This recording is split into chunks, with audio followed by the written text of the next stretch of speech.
Hello, and welcome to the Novacura Flow online video tutorial series.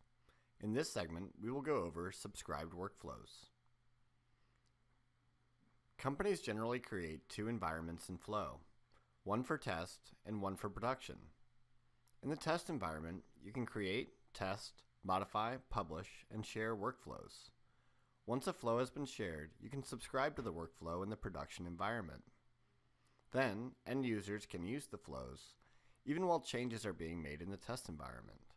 The best part is, when you have a new update ready in your test environment, you can share the latest version to end users in moments. Now that you have an understanding of how subscribed workflows can be useful, let's look at how to set one up in Flow Studio. Here we have a flow in our mock test environment. It is called Training Video Part 2.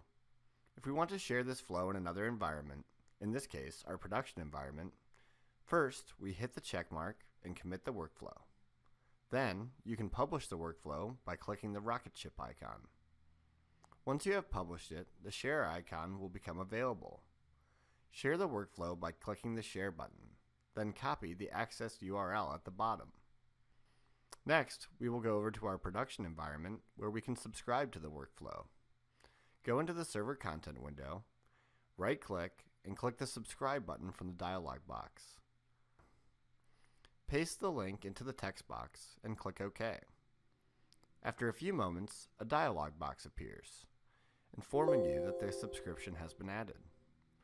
Click OK, and now in the server content window, you will see the subscribed workflow. Subscribed workflows have a symbol similar to the Wi-Fi symbol.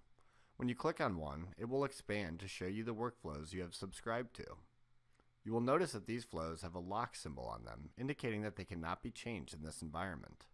If you want to make an update to a flow, first go back to the test environment, click the edit button, and you can make the changes you would like. In this case, we will add a text entry box for machine ID. The target variable is machine ID, and we'll add a prompt that says machine ID with a colon.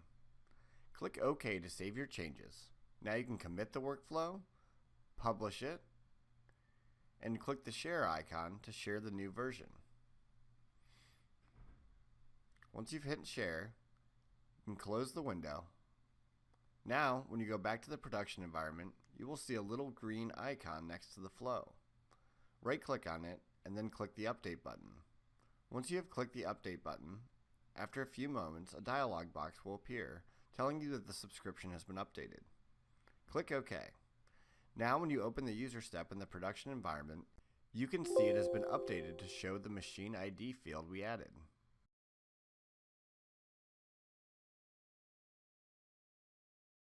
Thank you for watching this video tutorial.